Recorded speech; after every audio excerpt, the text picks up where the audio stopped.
Seems like close.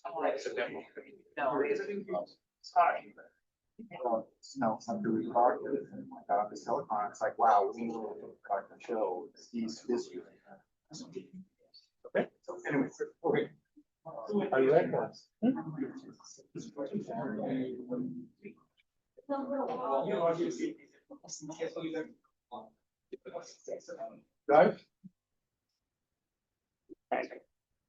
Oh, hello, everyone. My name is Justin. We are Group 4, and today we will be presenting our semester project on a problem that we saw in OpenEMR. I will be starting us off with our problem and kind of defining the system boundaries. Then Anthony will be following up with our threat and risk reasoning. Geetha will explain the architecture, Neil will cover the feasibility, Christine will cover our kind of stakeholder value to you guys, and then Matt will be doing a demo for us. So with the problem, we have very strict rules that we had with interacting with OpenEMR. So similar to the previous group for Trust Pulse, we found that the core problem wasn't that OpenEMR doesn't actually generate logs that show vulnerabilities or potential compromises in our systems. It's that the system on its own doesn't actually make anything actionable. There's no automated review. There's no kind of list of oversight that you would really want in a system. So in a hospital, any kind of delay in review of those logs can cause things like stolen credentials or someone that's inside the hospital trying to misuse customer information to kind of get overlooked or to be delayed in getting a response because there was no actual oversight in seeing those. Hospitals do not usually need another pilot log, so they usually already have enough client and patient data. They don't need more, so we need something that can make that simpler. So the need, or to kind of close that gap, we present EverWatch. EverWatch is an OpenEMR kind of derived activity add-on that can generate alerts, summaries, and reviewable evidence without modifying or interacting directly with the actual system. So that way there's no risk of interfering or compliance issues of handling direct patient data or disrupting any care to them. So OpenEMR can produce useful activity records, but those raw logs still leave anyone that has to review it with way too much to review, any activity, limited context. They also have often delays in analysis depending on how big the team is or if there even is a team. Because often in a small clinic, you may not have an actual dedicated security team. So sometimes this can make it easier for if they have just one person that's got many hats. It gives them the tools to help them without having to have a lot of background knowledge in this. So those delays that can happen due to maybe not having the expertise can cause misuse of their data or activity that looks perfectly normal to kind of get overlooked when it actually turns out it was someone doing something they probably shouldn't be. So a stolen account or an insider can create activity that looks perfectly normal. They'll go through doing what kind of logins, but maybe the login is from somewhere else that's not actually in their environment. So that kind of activity, you might not notice it just looking at a login, but if you then start tracking locations, maybe you'll start noticing things that someone in that environment may not necessarily have the training to look at. So EverWatch can help turn all that activity into something the reviewers can act on. So the boundary that we really want to make sure you guys are aware of is that EverWatch only informs. It does not directly interact or control any clinical operations. So you're not worried about, again, that interfering with client data. It runs completely outside of OpenEMR and uses approved evidence collection sources, which is just OpenEMR has what's called an API, which is where our system can talk to their system in a controlled manner.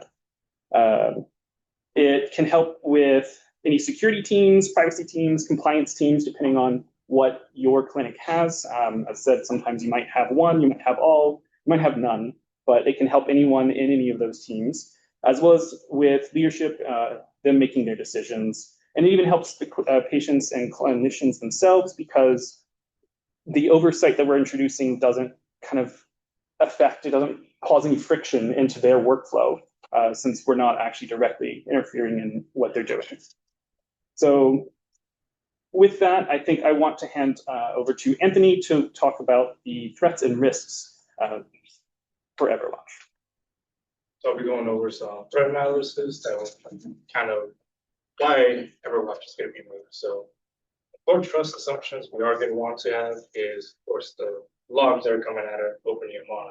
We want them to be correct, of course, since that's our analysis is going to be based on. So we don't want no tampering, no anything coming out of.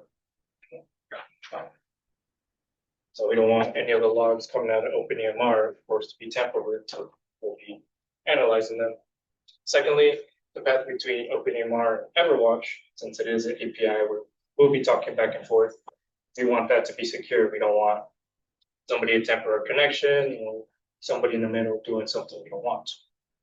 Lastly, relying on the people who actually review the logs on EverWatch to actually do something about it. Because if something does pop up, of course, we want to take actionable items to an attack or any credentials that are leaked or anything that's going on in OpenEMR. Lastly, on the slide, I'm going to go over some risk propagation. So any failure to detect any, since we are messing with patient data and some personal identifiable data, this could be very disasterly if, any failure of detection goes, undetected, of course.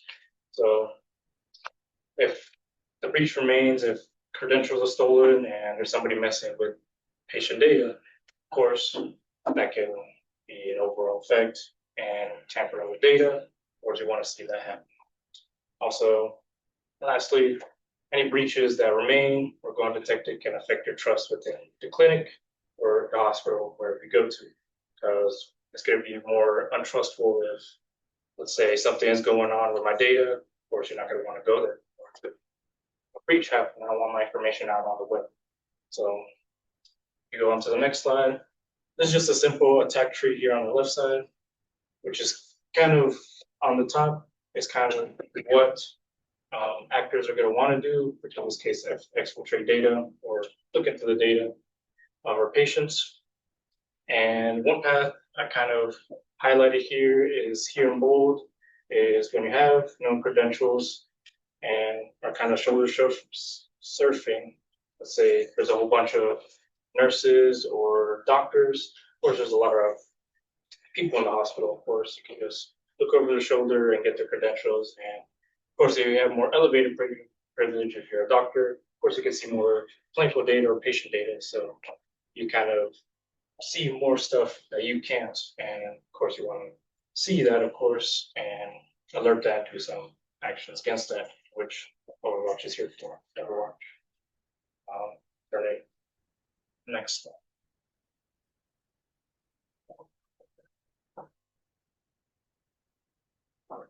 Thank you, Anthony. So let me explain why EverWatch every healthcare needs who is running the OpenEMR. It's a secure governance layer. It gives the secure governance layer. EverWatch is a secure by design because OpenEMR remains as a clinical system, but EverWatch stay outside and EverWatch stays outside and gives the governance.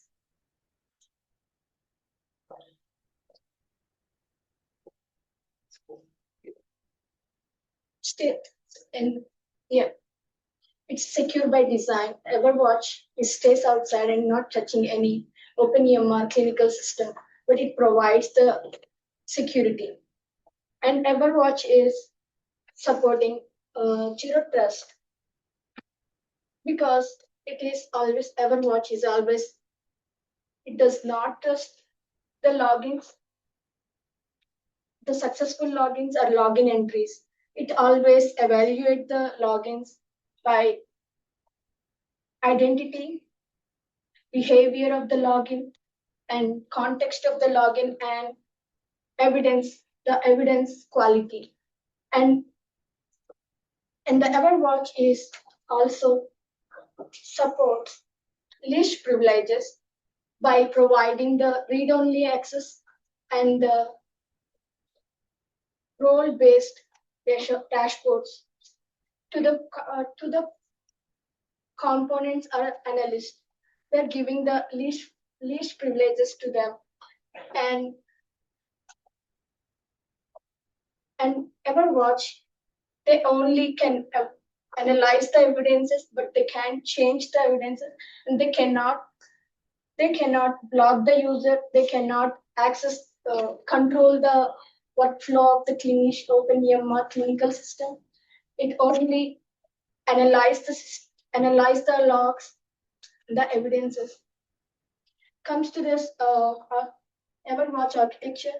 The left corner, the physician, he represents the clinical staff. He is using the OpenEMR system. Once he is using the OpenEMR system, the OpenEMR records the activities and generate the logs, the audit logs and the Apache DB logs, the web server logs. Once they generated, those logs are raw logs.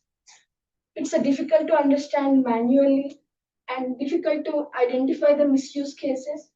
So this is where the gap fills the EverWatch, addresses the gap to analyze those logs through the secure external interfaces. EverWatch gets those evidences through the secure external interfaces like 8NAS log over TLS and FileBit log collectors. Through these two are external interfaces. By getting those logs, ingesting into the EverWatch using this component evidence ingestion. Once you collect the logs in the evidence ingestion layer, and then move on to the normalization and storage. When they move on to the normalization and storage, here is the EverWatch supports the defense in depth, like supporting the integrity checks of while processing, normalizing the logs, the evidences. It is checking for the integrity checksums, and when it is storaging, looks for the indexing the records so that it don't lose the data or tampering the data while doing the normalization process. And then move on to the analytics. And it also helps the correlation and the risk scoring for the next further component. And then analytics and the correlation engine. Here we are looking for the behaviors of the log after normalizing. In this process, we are looking for the unusual behaviors. Unusual behaviors are very important for the privacy and compliance and the hospital trust. So, for example, any suspicious login occurs. What happens? The correlation engine correlates all the sources from the audit logs, Apache web server logs, and the DB signals, and correlates them and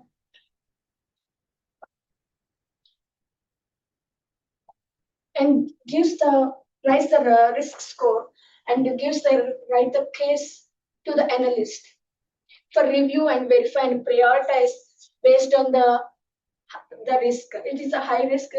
It's prioritizing based on those risks. For example, if it is a SQL injection, it is a high priority. If it is a suspicious login, might be not that medium moderate risk. So based on that, it generates the cases and create the risk score to the EverWatch monitor or analyst to analyze and prioritize based on that.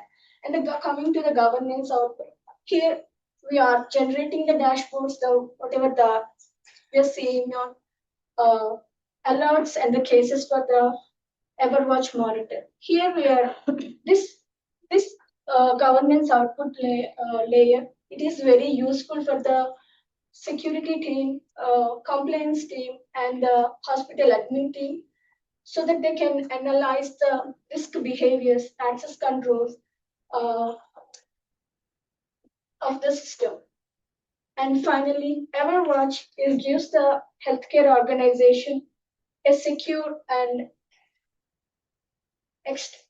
it is actually a standalone and external, it's not connecting to the, just connecting the OpenEMR, but not disturbing any clinical systems. So, and it is intelligence driven because we are giving our rules. What are the risks we are looking for? The SQL injection, whatever, or any, for example, the clinician or any account opening many unusual account patient records or accessing the many they don't have a privileges. They are using opening the other patients' records or logging to the other systems and using those records, copying those records and modifying those records. Those type of risks are very high priority. So those are intelligence driven governance layer they're providing, and it is very secure, and it is not modifying the OpenEMR mainly. Thank you very much. And Neil will present architecture feasibility. Thank you. So when we're talking about why you'd want to implement this, we talked about the problem you want to solve, and we talked about how it works. But how feasible is it to actually implement this in a hospital setting? And so for the basic installation, it's very, very easy. It literally just requires like 5 configuration changes, like just 5 lines of the ATNA model in over EMR. Your IT technicians will be able to handle this in, let's say, 20 minutes max. And after that, that's when OpenEMR can start ingesting the logs. And now, how easy is it to use EverWatch? Well, that's actually the exact point of EverWatch, is that it's easy for your team, not even your IT technicians, but even your management without experience in technical things, to use EverWatch to monitor for these incidents. And also, does this make your doctors' lives harder, or your patients' lives harder, or your staff's lives harder? The answer is no, because EverWatch works exclusively outside of OpenEMR, does not modify anything, only monitors and alerts the administrators and IT technicians about what's going on. In a world where real life incidents happen, where, for example, in Chicago a few years ago, a bunch of doctors ended up selling their patients' information when they were in a car accident to lawyers that specialize in car damages and suing and all that. And that ended up costing the hospital millions and getting themselves sent to jail time. So in that world, why would you forego a product that can make your life so much easier while being incredibly easy to install? And now I'll hand it off to Christine, who will explain the value of our product. So EverWatch's value stems from its oversight of hospital operations, unlike your typical logging platforms. So hospitals collect massive amounts of data. Some of it's fragmented, and it's rarely tied to clear action. What we've built is a system that takes raw data and structures it around actual decisions that different stakeholders need to make. So for IT and security systems or security teams, we provide a prioritized alert queue. So instead of sifting through thousands of alerts at once, they see exactly what needs attention now. That cuts alert fatigue and reduces response time without needing more staff. Next slide, please. For privacy and compliance, we generate structured case records. So rather than piecing together different evidence manually, staff get a complete, reviewable summary of activity: who did what, where, when, and why it was flagged. That streamlines audit preparation and makes documentation more consistent and defensible. Next slide, please. Thank you. At the administrative and leadership level, we provide trends and a dashboard view. So administrators can see patterns like unusual access or usage by a specific role, and use that to adjust staffing, refine policies, and improve operational efficiency. Now, this data transforms into something that actually informs how the organization runs. Next slide, please. Furthermore, we add plain language explanation across the board. So this means that every alert or case comes with clear rationale, so both technical and non-technical stakeholders understand what's happening and why. This accelerates decision-making, especially in this high-stakes context where data always must be accessible. So what's novel here is that we're not stopping at detection. We go one step further and tie in every event to the relevant context needed to act. So that's what turns audit logs into something hospitals can actually efficiently rely and operate on. Thank you.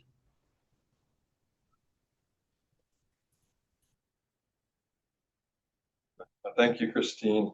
My name is Matt. I'll provide an overview of our security tool. So welcome to the EverWatch Security Alert Dashboard. This is the graphical interface. What we've done here is distill down hundreds of thousands of logs into a handful of alerts that actually mean something. As we mentioned earlier, the logs are overwhelming. And this is the OpenEMR data, but it's structured in a way that can actually inform decision making. So I'll walk through the tiles of the dashboard. In the top left, tile 1 provides context to the patient records that have been accessed by the clinicians. Is that clinician snooping on a patient, or is it a legitimate care? OpenEMR won't know the difference, but our tool that bridges that governance gap. We use our custom algorithms to cut through the noise and to identify risks in real time and to raise those alerts. In tile 2 is our security alerts that provides, as Christine mentioned, evidence-based summaries, and it also has a risk scoring system to help prioritize alerts to help accelerate decision making and response. So EverWatch doesn't just raise alerts, it also helps the analysts to respond to those. Moving over to tile 3, the question you might ask yourself as a security analyst is who's trying to access OpenEMR and where are they trying to access it from? OpenEMR won't know until it's too late. But what we've done here in EverWatch is translated that messy Apache log data into something that tells you who, what, where, and when. So in the left tile, number 3 displays the status of those logins by the user, whether it's failed or successful. Tile 4 and 5 show the IP address, source IP address, as well as the geolocation of that address, so we know where that user is trying to log in from, and that's separated by failed login and successful login attempts. And our algorithms also will detect brute force login attempts as well as a login from a suspicious location. Next slide. So for a broader view of the hospital activity, we have a temporal analysis in the top left tile. So that displays the status of the logins over time series to identify key trends or to see spikes in activity. The top right donut, that is the geospatial mapping of all activity targeting OpenEMR. So if we see broad swaths of a country like Russia or Belarus, that would be an indicator that there's something happening. And then the log view, tile 3, that is the audit trail that's searchable for deep dive investigations or for follow-on reference. So next, let's see it in action. So this is the demo. We have a doctor that's interacting with OpenEMR. Doctor 2 is attempting to log in. His first attempt is unsuccessful. And then you'll see our dashboard updates every 5 or 10 seconds. And that attempted login, that failed login will pop up. And the donuts on the right also update with the IP address and that location. So the subsequent login is successful. Doctor 2 uses the right credentials. He has access to OpenEMR. And we're tracking this again on the dashboard. That the bottom row has the status of Dr. 2's logins as well as the IP addresses. So once he's in, Dr. 2 is in OpenEMR. He attempts to access a patient record. And this is the most important part of our system, is securing patient privacy. So he accesses Jane Doe, which is patient ID number 2. And you'll notice that we're tracking patients by the ID, not by their name. So there's no sensitive PHI information that's entering our security dashboard. And once he accesses that patient ID, that also populates on the dashboard. And once that activity exceeds a certain threshold, it'll raise an alert. You can see in a previous case, Dr. 1 had exceeded their threshold, and that raised the alert on the top right corner that provides that evidence summary that we mentioned, as well as an investigation guide on how to respond to that. So that's the EverWatch advantage. Next slide. In conclusion, our goal is to synthesize volume to identify risks in real time and to provide key insights to stakeholders so that they can act. We're not adding any more logs, we're adding context so that we can identify threats before they become a problem. Thank you. Pause for any questions. Thank you for the presentation.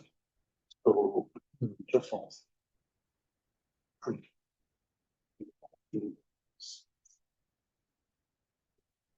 Okay, so the first question, Gabriel, Luis, the hands, the last one, so please make your question. Hello, everyone. First of all, congrats for the work.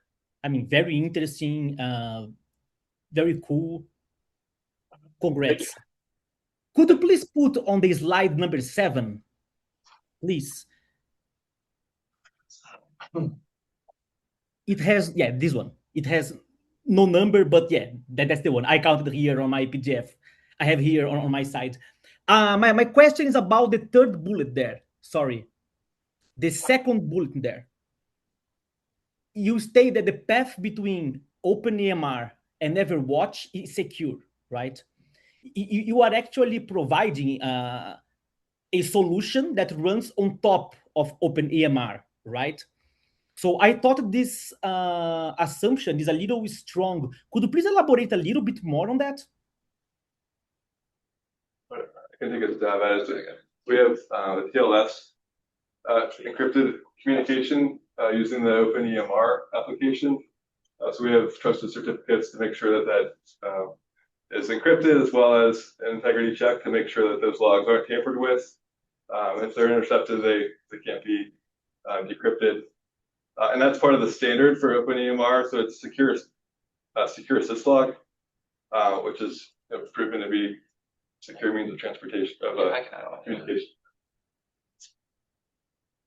Yeah, I mean, I would also like to mention that in that slide, the core trust assumptions refer to the core trust assumptions of our software, not OpenEMR itself, but it refers to like what our software assumes is present in order to run securely, just as to clarify on that. What do you mean? I mean, your assumption is that OpenEMR is the one responsible for the security of the connection. That's it? The system TLS provides the security. Yes, the connection is secure. There's a question: is OpenEMR secure? Where is the connection secure? Is the interface. The Interface between OpenEMR is providing the security over the TLS. With secure logs, we are authenticating it before connecting, getting those logs. Actually, OpenEMR pushing those logs through Agnosis over TLS. It's a secure way of doing it. The logs are very secure when you are moving from the OpenEMR to EverWatch. And the file group too. Does that answer your question? Okay, thank you. Yes, please, Dr. Okay, so very nice presentation idea. So I want to fund it, right? So if I want to fund it, I need to first test it, make sure that it's addressing the problem it's supposed to address. So my questions are, what is the problem it's supposed to address? How it makes my life as a clinician easier?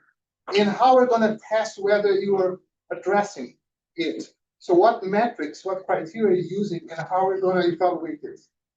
I mean, the problem itself is first just that that OpenEMR alone is just the database. It doesn't actually have any of the oversight on it. So the problem is first getting that oversight.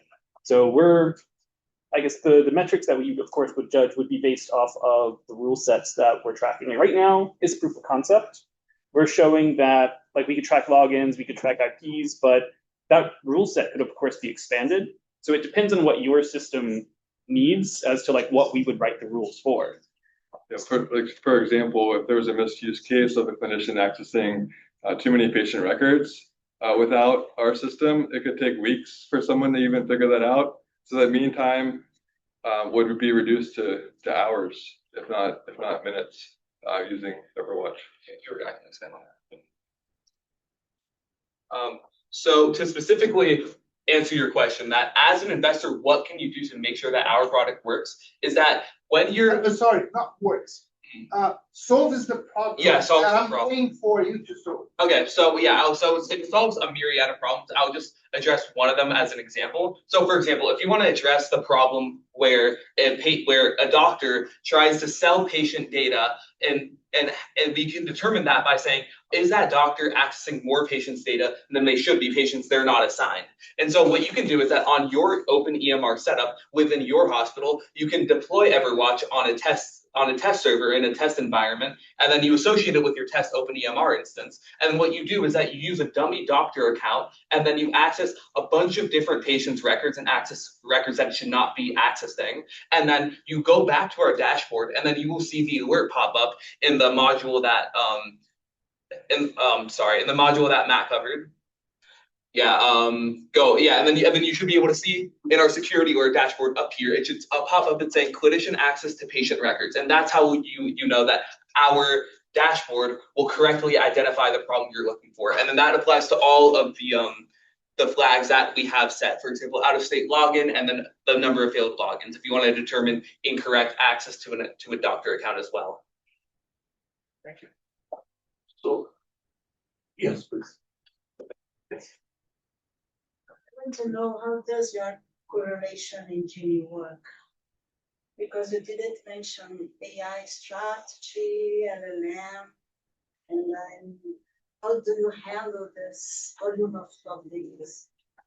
Our Elasticsearch engine correlates all the logs, and we look for example, for the clinician accessing multiple different patients, we look at the cardinality of those logs. So if there's, every time a doctor accesses the patient record, there's thousands of logs generated, but we look for the uniqueness across a time series. So for example, if there's 4 different patient IDs, patients that are accessed, then that will raise that threshold, or that will cross our threshold.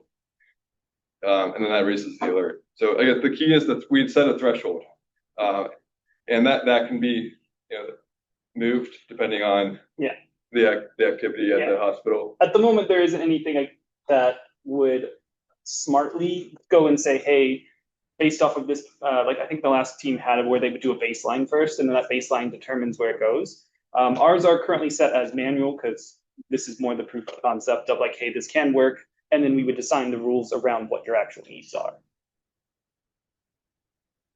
Okay, another question, Geetha.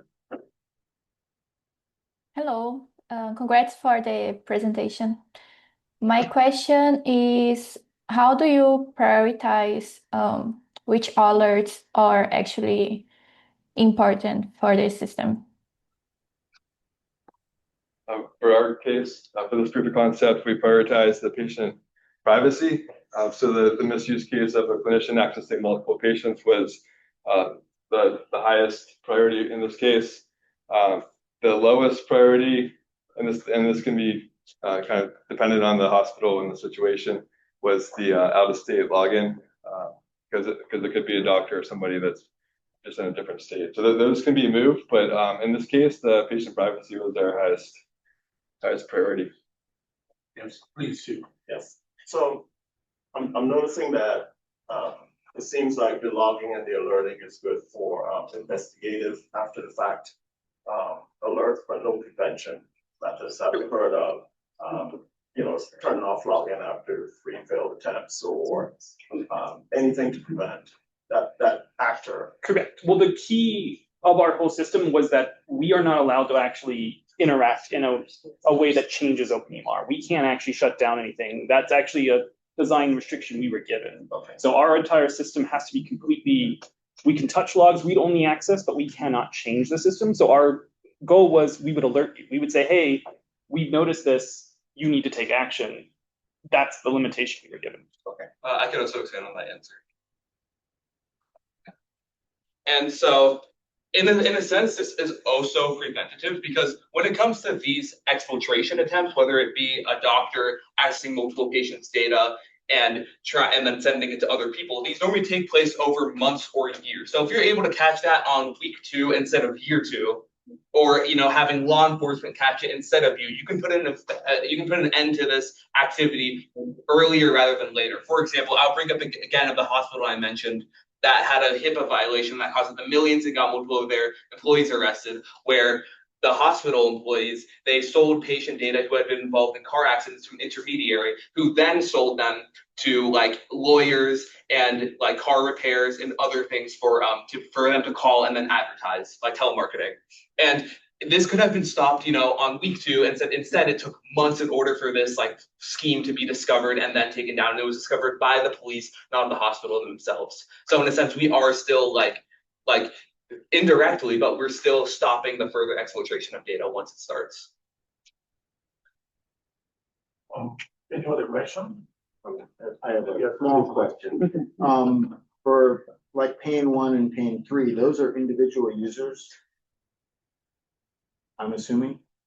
I can't really read that. Yeah, so it's the pane 1 is the patient's access by, I guess, a specific user. What you'll see is in the legend, it'll have like green is one doctor, the blue Yeah, was another so- doctor. So my question is, have you thought about how this would scale? Because I think, I like the overall graphs, that's great.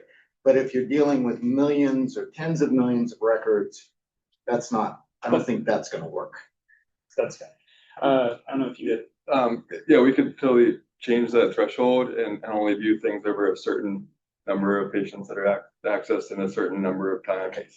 Yeah, Yeah, I mean, I can also expand on that response. So I guess we wouldn't want to report every single one. It would mainly be like once you hit that threshold, then the alerts start happening. And if you're getting alerts that constantly, then something else is wrong. Yeah, along with that, these are bar graphs. So the bar graphs can be large, but if you order it, say, from the most amount of patients access to the least, then you'll still see your standouts on the left.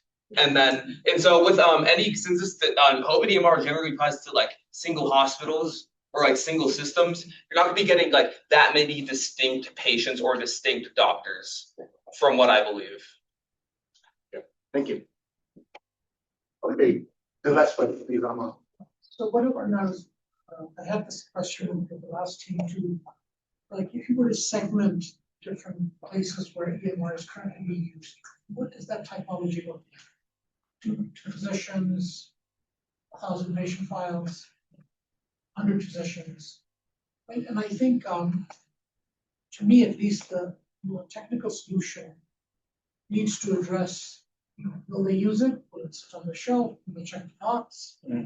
Right? So, I mean, I think the solution for, when I go to my doctor, I think that they have a hard time running the front desk. Right, the doctors are amazing. So I'm just imagining your solution at practice of a couple of physicians. Yeah. I don't know if anybody has time to look at. I think the previous team used compliance officer, right? We have a hard time, Yeah. with receptionists. I mean, it's a fair question. I think the biggest thing is that when you're coming into this, you're kind of expecting that they're already coming to you for some kind of a solution. So they're already looking for some kind of action, because if they're just running OpenEMR on their own, they don't have, or someone is manually looking at those logs already. So whoever that person is, that is the one doing that. Is there like a federal state mandate? Is there insurance required? I mean, what is the trigger, right? I mean, so do you know in the US what requires them to have somebody looking at forms? I think there's HIPAA requirements. It's a HIPAA requirement. I mean, the HIPAA requirements are pretty extensive. Yeah. We haven't looked at that too closely, something we should research. I think there's also federal grants to help support cybersecurity and governance.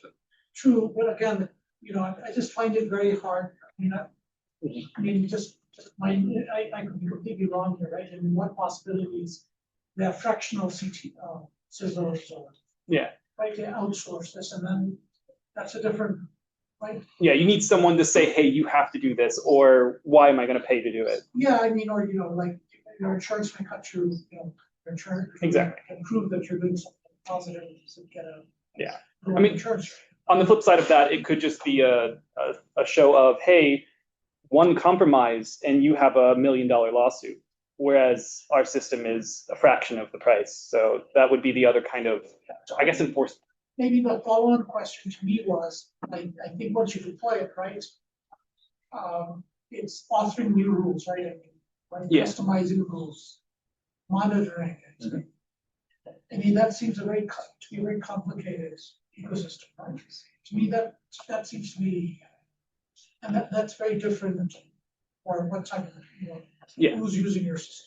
Exactly. I think the way it would end up working is that you sign on like as like a service of something where you tell us like we have a discussion on here is what our needs are, and then we just adjust because again it's more of the proof of concept of hey, here's an example of how you could use it.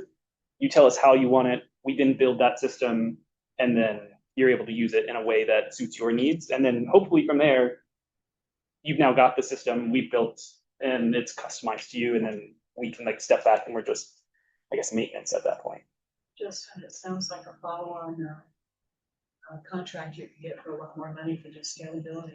That's true. Well, it's the scalability and the maintenance. So Yeah, I mean, I could also add more onto that our answer there. yeah, that's actually I don't know. We have time. I don't want to.